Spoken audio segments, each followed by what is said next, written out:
매주 수요일에 만나는 남자입니다. 더불어민주당 마포울 지역위원장 정청래 전 의원 나왔습니다. 어서 오십시오. 네, 안녕하십니까. 정청래입니다. 문재인 정부 두 번째 국무총리로 정세균 전 국회의장이 지명됐는데 이번에도 역시 뭐 급이 안 맞지 않느냐 이런 얘기가 있습니다. 그래서 본인도 아마 여러 차례 고소한 것 같고 대통령도 그걸 의식해서인지 직접 또 나와서 발표해서 예우를 갖춘 것 같고요.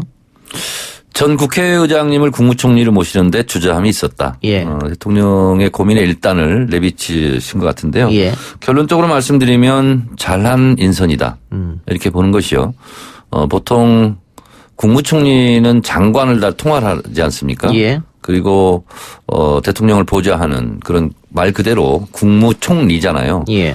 그러면 무엇보다 중요한 것이 풍부한 국정 경험, 연륜 이런 게 있어야 되지 않겠습니까? 예. 그래서 무슨 보수 언론에서는 경제를 잘하는 총리 뭐 이것을 계속 띄웠는데 정치 경제를 두루두루 잘 아는 사람이 예. 사실은 많지가 않거든요. 예. 그런 면에서 봤을 때 정세균 의장은 뭐 육선 국회의원이기 때문에 뭐 정치력은 당연히 있는 거고 당대표도 역임했고 또 정치인들이 좀 하기 어려운 장관이 산자부 장관입니다. 예. 경제를 알아야 되죠. 그렇죠. 그래서 산자부 장관 또 했기 때문에 저는 최적임자가 아닌가 그런 생각을 합니다. 예. 다만 국회의장을 거쳐서 국무총리를 간 이제 전례는 없죠. 예. 국무총리를 하다가 국회의장이 된 경우는 두 가지 케이스가 있는데, 역사는 항상 깨지게 돼 있죠. 그리고 전례라는 것은 만들면 또 있는 거니까요. 예. 그래서 무엇보다 중요한 것은 그런 형식적인 의전 서열이라든가 급, 레벨 이런 것보다는 실제로 누가 그 자리에 갔을 때 국민을 위해서 일을 잘할 것인가 이것이 기준이라면 정세균 예. 후보 내정자가 저는 안성맞춤이다 이렇게 예. 생각합니다. 국회의장 한 사람이 국무총리 하면 안 된다 뭐 이런 법은 없으니까요. 그리고 정 의원 말처럼 육선의 관록이 있는 것이고 당대표도 해봤고 국회의장도 했었고 또 산업부 장관도 역임했고 또 대기업 임원 출신으로 경제도 알고 뭐 그런 여러 가지 면이 네네. 대통령이 인사하는데 작용했을 것 같은데 자 문제는 뭐 장관 같은 경우야 국회에서 비준을 안 해줘도 대통령 임명하면 되는 겁니다만 국무총리는 이제 인준 절차를 거쳐야 되지 않습니까? 네. 야당이 과연 인준을 해줄 것인가?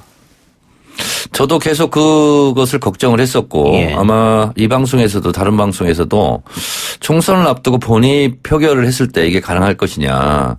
이순신 장군을 내정을 하더라도 자유한국당이 통과를 시켜줄 것이냐. 예. 그런 건데 결국은 민심이 판단할 거라고 봐요. 총선을 예. 앞두고 자유한국당도 무조건 반대, 묻지마 반대는 못할 거라고 보고 만약에 그렇게 되면 국민들의 여론 지지가 높은데 지금도 높지 않습니까? 근데 그걸 무작정 반대만 하면 총선에서도 자유한국당이 역풍을 불 수 있기 때문에 고민이 아마 클 예. 거라고 생각합니다. 일단 자유한국당은 잘못된 인선이다 이렇게 비판했고 뭐 다른 야당이죠. 천정배 의원 같은 경우에도 3권 분립을 훼손했다. 국회를 무시한 처사다. 자기는 투표할 때 반대하겠다. 이렇게 했단 말이죠. 자, 그렇게 따지면은요. 3권 분립을 훼손했다고 그러는데 뭐 그렇게 그분들 입장에 얘기할 수도 있겠죠. 반대를 위한 명분으로. 그런데 그러면 대법관 했던 분들이 있잖아요. 예. 이런 분들이 국회의원을 하는 것은 사법부에서 또 입법부로 들어오는 거잖아요. 또 국회의원 하던 분들이 입법부 하던 분들이 또 장관으로 가잖아요. 예. 그럼 뭐 입법, 행정, 사법을 다 넘나들고 있지 않습니까? 예. 근데 국회의장만 그거 하면 안 된다. 아까도 말씀드렸다시피 국무총리 하다가 국회의장 한 경우가 두 케이스가 있어요. 예. 백두진, 뭐 정일영 이렇게. 예. 근데 유독 국회의장은 절대로 아무것도 하면 안 된다. 이것도 너무 억지 논리인 것 같아요. 어제 우리가 서른 의원과 인터뷰를 했었는데 서른 의원은 어렵지 않게 통과될 것이다 이렇게 예측하던데 정전 의원 어떻게 생각하십니까? 자유한국당은 무조건 반대를 할 것 같고요. 예. 지금 뭐 굉장히 격앙된 뭐 그런 논평들을 쏟아내던데 뭐 과반수는 넘지 않을까 그런 생각이 듭니다. 알겠습니다. 자, 이렇게 되면 또 이낙연 총리의 향후 정책은 어떻게 되느냐. 벌써부터 여러 가지 이야기가 나오던데 정세균 의장의 지역구인 종로로 갈 것이다 이런 얘기도 있고요. 또 비례를 받지 않겠느냐 이런 얘기도 있고. 그건 아무도 알 수가 없죠. 예. 그리고 또 본인이 원한다고 또 그대로 다 된다는 보장도 없고 아마 당과 충분히 상의를 해서 가장 총선 승리에 시너지를 낼 수 있는 그런 역할을 하게 되지 않을까 그런 생각이 드는데 예를 들면 선대위원장을 하게 되면 예. 지역구를 하면서 선대위원장 하기는 좀 어렵거든요. 그런 것을 다 두루두루 고려를 해야 될 것으로 봅니다. 예. 당과 긴밀히 협의하겠다 뭐 이런 얘기도 이낙연 총리가 한 것 같은데 이낙연 대 황교안 뭐 이런 이야기도 나오더라고요. 종로에서 맞붙을 것이다. 아무래도 종로 같은 경우는 또 정세균 의장이 뭐 발로 닦은 지역 아닙니까? 예. 그래서 종로에서 정세균 의장이 굉장히 고생을 많이 했더라고요. 예. 아침 새벽 5시, 6시에 약수터 거의 매일 다니고.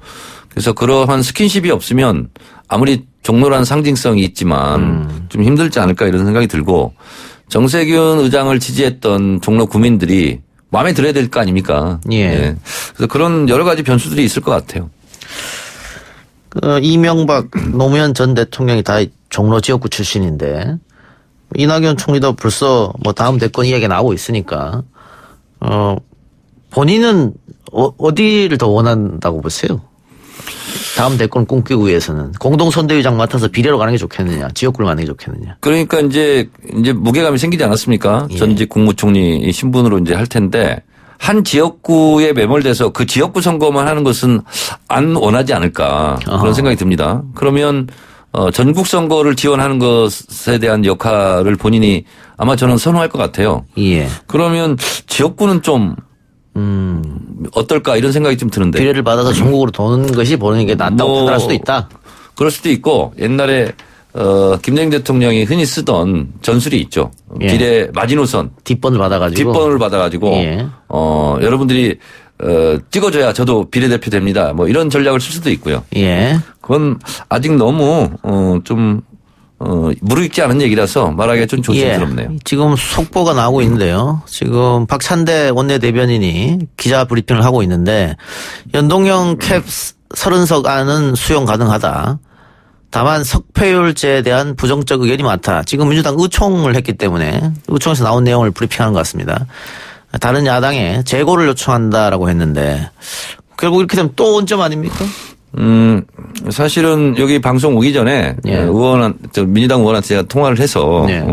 분위기를 파악을 해봤어요. 예. 근데 석패율 제도는 받기 어렵다 하는 분위기가 이제 거의 대부분인가 봐요. 예. 그래서 예전 같은 경우는 뭐 영호남에서 당선되기 어려우니까 석패율 제도 하는 게 의미가 있는데 지금은 부산에서도 민주당 의원이 5명이 당선되고 또 호남에서도 정운천 의원이 당선되고 그러지 않았습니까? 예. 그래서 본래 지역감정 타파를 위한 석패율의 의미는 좀 퇴색하고 오히려 다른 꼼수로 작용할 가능성이 높다. 예를 들면 이런 거예요.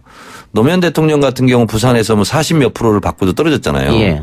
근데 만약에 이 제도가 악용이 되면 10몇 프로 받고 떨어진 사람도 국회의원이 될 수도 있다는 거죠. 그러면 과연 그것은 국민의 민심을 반영하는 것이냐. 예. 이렇게 악용될 소지가 있다라는 게 이제 지금 현재 우리 민주당의 이제 정서인 것 같습니다. 예. 석패율제는 못 받겠다. 이게 이해찬 대표의 워딩이었는데 의총 끝나고 석패율제는 다시 한번 재고해달라. 그래서 워딩이 약간 부드러워졌네요. 자극하지 않겠다는 겁니까? 아무래도 이제 협상을 해야 되니까요. 네. 어쨌든 받기는 어렵다.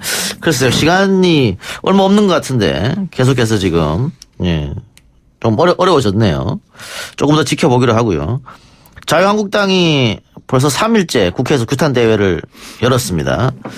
황교안 대표 등 지도부는 폭력 사태 관련 고발도 당했는데 한국당 내에서조차도 황교안식 이 투쟁 방식에 문제점을 제기하던데 의원님 보시면 어떻습니까? 이거는 자유한국당을 제외하고 다른 당이 자유한국당의 폭력 규탄 대회를 규탄하는 대회를 열어야 될 정도로 상당히 이거는 지금 인심도 악화돼 있고 자유한국당이 왜 이렇게까지 무리수를 두는지를 모르겠고 더군다나 그런 경우가 있으면 야당의 지도자는 가서 만류하고 귀가를 종용해야 될 텐데 거기서 더 오히려 선동하는 듯한 이런 뭐 우리가 이겼다라든가 뭐 이런 거는 대단히 부적절한 것이고 제가 예언하건대 이런 폭력 사태로 인해서 자유한국당 몇 석은 날아갔을 겁니다.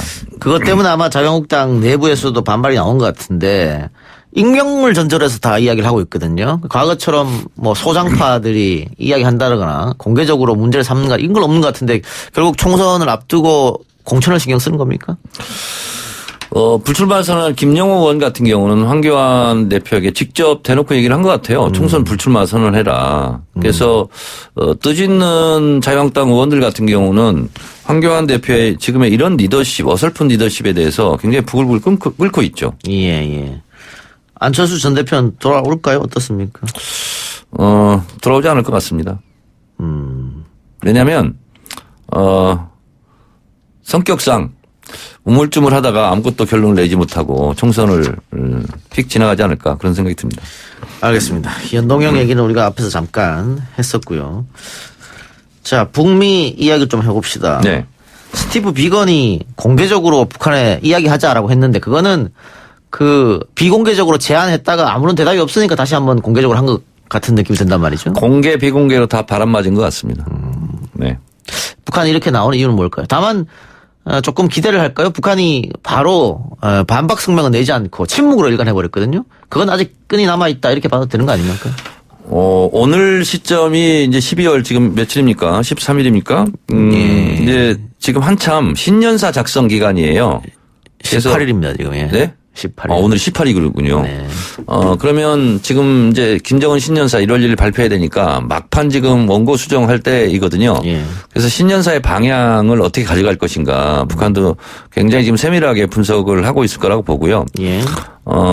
아무래도 이제 김정은 위원장의 뜻에 따라서 이제 뭐 연락을 하고 안 하고 할 텐데 지금 상황으로서는 굉장히 고심하는 걸로. 고심하고 북한도. 있다. 네. 자, 근데 비건 대표가 원래 한국과 일본을 방문할 예정이었는데 갑자기 중국을 건너간단 말이죠. 이거는 어떤 뜻이 있을까? 중국을 지렛대 삼아서 대화를 시도하는 그런 노력하는 모습을 보여주는 것이 있을 거고. 예. 그리고 실제로 이제 중국에서 왕이 외교부장이라든가 뭐 시진핑 주석한테 이러저런 메시지를 주고 좀 다리 역할을 해달라. 아무래도 그러기 때문에 중국을 가지 않았을까요? 근데 북한에는 계속 새로운 카드를 내놓으라고 하지 않습니까? 근데 미국에서는 새로운 카드 내놓지 않고 계속 대화만 하자고 하면 북한이 응할 것이겠느냐. 그러니까 미국 트럼프 대통령이 지금 실기를 했어요. 네. 북한한테 밀려서 할 수는 없는 거거든요. 지금 체면 때문에.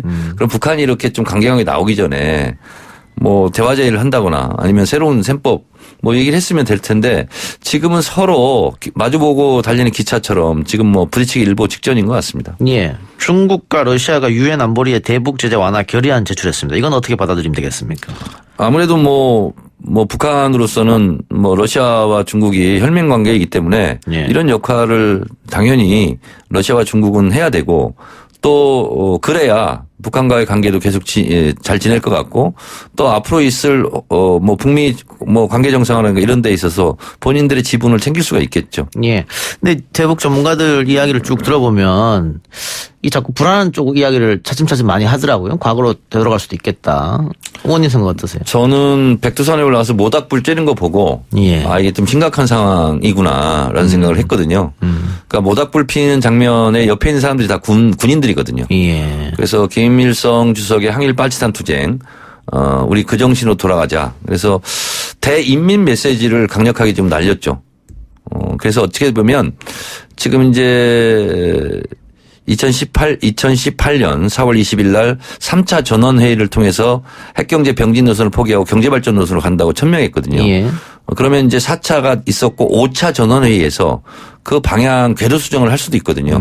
그거까지 지금 앞두고 있는 매우 긴장된 상태고 예. 이거는 우리뿐만 아니라 북한의 내부에서도 굉장히 지금 긴장된 상태로 면밀하게 좀 숙고하고 있을 것 같다는 생각이 들고 저는 굉장히 희망을 꺾지 않았었는데 이거 희망이 점점 줄어드는 거 아니냐 이런 불길한 예감을 지울 길이 없습니다. ICBM을 쏠 수도 있다. 뭐 연말 안에 이런 얘기도 있습니다. ICBM은 쏘지는 않을 것 같고 ICBM과 같은 효과가 있는 그래서 수직으로 발사하는 그래서 우리는 위성 로켓을 발사했다. 이렇게 위협을 주면서도 명분에서 피해가는 그러한 전략 전술을 쓰지 않을까라는 생각을 저는 하고 있습니다. 알겠습니다. 좀 더 지켜보기로 하죠. 이것도 맞으면 어떡하죠? 예, 의원님 다음 주에 뵙겠습니다. 수고하셨습니다. 네, 고맙습니다.